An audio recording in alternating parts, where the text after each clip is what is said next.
ओडिशार कॉम्पिटिटिव परीक्षा पाई प्रस्तुत हेउचंती आउ इन्फ्रास्ट्रक्चर माने भित्तिभूमि उपरे आसुथिबा प्रश्नगुड़ी को टिके कष्टकर लागुची कि आदौ चिंता करंतुनी। आज आमे एमिति भाबरे सबु की पॉइंट्स गुड़ी को बुझिबा जेमिति सबुदिन पाई मने रहिजिबो।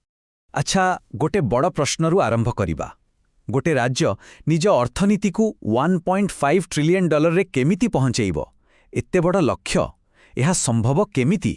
तेबे एहार उत्तर लुचि रहिछि ओडिशार विकासर मूल रणनीति भितरे।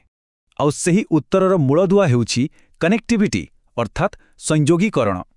गोटिए सुदृढ़ आउ मल्टीमोडल परिवहन व्यवस्था ही एते बड़ स्वप्न को सत करि पारिबो। चलंतु आज आमे एही विषय रे पूरा भल भाबरे जानिबा। देखंतु एही स्क्रीन रे थिबा संख्यागुडी को एगुडी को खाली नंबर नहे, एहा हेउछि ओडिशा विजन 2047 रो स्वप्न। भाबंतु तो बंदर कार्गो रे आम भाग 13% रु 33% करिबा, रेल आउ जलपथरे माल परिवहन को 10% रु सीधा 55% को नेबा, आउ ईवी माने इलेक्ट्रिक गाड़ी बिक्री को 80% रे पहुंचाइबा। परीक्षा पाई एही तीनोटी तथ्य को पूरापूरी मने रखिबा को पड़िबो। ठीक अछि, तेबे आजिर आमर रोड मैप एहीपरि। प्रथमे ओडिशार बड़ विजन, तापरे रेल, सड़क, बायोपथ आउ आम समुद्रर सुविधा विषय जानिबा। एसबु पछर पॉलिसी कौन अछि ताहा देखिबा, आउ शेषरे रहिछि एक क्विक क्विज। चलंतु आमर प्रथम विषय को जिबा, ताहा हेउछि रेलपथ, जहाकू ओडिशार लाइफलाइन कहिले किछि भूल हेबो नाही।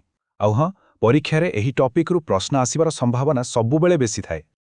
आउ आधुनिक रेलपथ कथा कहिले सर्वप्रथमे आसे भुवनेश्वर मेट्रो। एकथा मने रखिबे जे एहा आम राज्य इतिहासर सबुठु बड़ इन्फ्रास्ट्रक्चर प्रोजेक्ट। आउ एहार बजेट केते जानंती? प्रथम पर्याय पाई खर्च हेबो प्राय 6255.94 कोटी टंका। एही संख्याटी को निश्चय नोट करिनियंतु, एहा बहुत गुरुत्वपूर्ण। हो, एबे मेट्रोर फेज 1 विषय रे किछि जरूरी तथ्य देखंतु। एहार रूट हेउछि त्रिशूलियारू विजय पट्टनायक इंटरनेशनल एयरपोर्ट, लंब 26 किलोमीटर और स्टेशन संख्या 20। सबुठु गुरुत्वपूर्ण कथा हैला एहार निर्माण दायित्व नेछि दिल्ली मेट्रो रेल कॉर्पोरेशन माने DMRC। एही नाटी परीक्षा रे आसी पारे। केवल मेट्रो नुहे, आहुरी 4टी बड़ रेल प्रकल्प मध्य अछि। प्रथमतः खोर्धा रोड बलांगीर लाइन, द्वितीय अमृत स्टेशन योजना जोंथिरे 59टी स्टेशन रो विकास करा जाउछि। तापरे आसिला डेडिकेटेड फ्रेट कॉरिडोर आउ ट्रेन दुर्घटना रोकिबा पाई कवच सुरक्षा सिस्टम। ए सबु राज्यर कनेक्टिविटी को पूरा बदलाई देबो। ठीक अछि, तेबे रेलपथ कथा तो आमे जानिले। एबे चलंतु सड़क आउ आकाश मार्ग उपरे नजर पकाइबा। देखिबा ए क्षेत्र रे कोन सबु विकास होउछि। एकथा जानिबा बहुत जरूरी जे आम राज्यर परिवहन क्षेत्र रे सबुठु बड़ योगदान होउछि सड़क पथर, पाखापाखि 60%, जहाको आमे GSBA बा ग्रॉस स्टेट वैल्यू एडेड कहू। आउ एहा संभव होइछि कारण ओडिसा रे 1,30,000 किलोमीटर भी अधिक लंबार सड़क नेटवर्क अछि। एबे आसंतु एविएशन सेक्टर को देखंतु। वर्तमान आमर 5टी ऑपरेशनल एयरपोर्ट अछि, आउ आगुकू अनुगुल, धामरा, कलिंगनगर भली जगारे आउरी 5टी नुआ ग्रीनफील्ड एयरपोर्ट करिवार योजना रहिछि। आउ एयर कनेक्टिविटी बढ़ाइबा पाई सरकार न्यू डेस्टिनेशन पॉलिसी 2024 आनिछंती, जोंथिरे एयरलाइंस मानकू आर्थिक सहायता दियाजिबो। रेल गला, सड़क गला, आकाश भी गला, एबे पाली आसीछि ओडिशार सबुठु बड़ शक्तिर आमर 480 किलोमीटर लंबा सुंदर उपकूल। चलंतु देखिबा सामुद्रिक वाणिज्य रे आमे एहार केमिति फायदा उठाउछे। एठारे गोटे मैजिक नंबर मने रखंतु, सेटा हैला 6। काहेकि?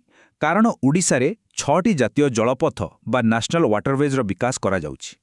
एहा केवल माल परिवहन पाई नुहे, पर्यटन पाई मध्य बहुत साहाय्य करिवो। आउ एही टेबुल रे सेही 6टी जलपथर तालिका अछि। देखंतु NW5 हेउछि ब्राह्मणी महानदी डेल्टा उपरे, NW14 बैतरणी उपरे। एहीपरि परीक्षा रे मैचिंग टाइप प्रश्न आसी पारे, तेणु केउ नंबर केउ नदी सह जड़ित ताकू टिके भल करी बेखिनेबे। एते सबु योजना आउ प्रकल्प एसबु कौन एमिति हेइ जाउछि ना, एहा पछरे एक सुचिंतित नीति बा पॉलिसी काम करुछि। चलंतु सेही मास्टर प्लान विषय जानिबा। आउ सेही मास्टर प्लान हेउछि ओडिशा लॉजिस्टिक्स पॉलिसी 2022। एही ना आउ वर्ष दुईटा जाक मने रखिबा जरूरी। एहार लक्ष्य कौन? लक्ष्य हेउछि टेक्नोलॉजी व्यवहार करी परिवहन खर्च कम करिबा, जिनिसपत्र जीवा आसिबाकू सहज करिबा आउ ओडिशा को देशर एक बड़ लॉजिस्टिक्स हब रे परिणत करिबा।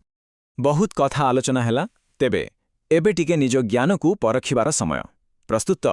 ଚାଲନ୍ତୁ ଆରମ୍ଭ କରିବା ଆମର କ୍ୱିକ୍ ଫାୟାର ରାଉଣ୍ଡ। ପ୍ରଥମ ପ୍ରଶ୍ନ ଆପଣଙ୍କ ସ୍କ୍ରିନ୍ ଉପରେ ଖୋର୍ଦ୍ଧା ରୋଡ୍ ବଲାଙ୍ଗୀର ନୂଆ ରେଳ ଲାଇନ୍ର ମୋଟ ଲମ୍ବ କେତେ? ଉତ୍ତର ହେଉଛି 289 କିଲୋମିଟର। ଆଉ ଗୋଟେ କଥା ମନେ ରଖିଥିବେ, ଏହି ପ୍ରକଳ୍ପର 50% ଖର୍ଚ୍ଚ ଆମ ରାଜ୍ୟ ସରକାର ଦେଉଛନ୍ତି। ଆସନ୍ତୁ ଦେଖିବା ଦ୍ୱିତୀୟ ପ୍ରଶ୍ନ। ଅମୃତ ଷ୍ଟେସନ ଯୋଜନାରେ ଓଡ଼ିଶାର ମୋଟ କେତୋଟି ଷ୍ଟେସନର ବିକାଶ କରାଯାଉଛି? ସଠିକ୍ ଉତ୍ତର ହେଲା 59। ମୋଟ 59ଟି ଷ୍ଟେସନକୁ ପୁରା ବିଶ୍ୱସ୍ତରୀୟ ସୁବିଧା ସହିତ ନୂଆ ରୂପ ଦିଆଯାଉଛି। ଆଉ ଏବେ ଶେଷ ପ୍ରଶ୍ନ। ସେହି ଗୁରୁତ୍ୱପୂର୍ଣ୍ଣ ପଲିସି ବିଷୟରେ ଓଡ଼ିଶା ଲଜିଷ୍ଟିକ୍ସ ନୀତି କେଉଁ ବର୍ଷ ଲାଗୁ କରାଗଲା? ଉତ୍ତର ହେଉଛି 2022। ଦେଖନ୍ତୁ, ଏହି ଗୋଟିଏ କଥା ବୁଝିବା ନିହାତି ଜରୁରୀ। ଏହି ଯେତେ ସବୁ ପ୍ରକଳ୍ପ, ରେଳ, ରାସ୍ତା, ବନ୍ଦର, ଏଗୁଡ଼ିକ ଅଲଗା ଅଲଗା ନୁହେଁ। 2022ର ଲଜିଷ୍ଟିକ୍ସ ପଲିସି ହିଁ ଏହି ସମସ୍ତଙ୍କୁ ଏକାଠି କରି ଓଡ଼ିଶାକୁ ଏକ ଶକ୍ତିଶାଳୀ ଇକୋନୋମିକ୍ ଇଞ୍ଜିନ୍ରେ ପରିଣତ କରିବାର ମାଷ୍ଟର ପ୍ଲାନ୍।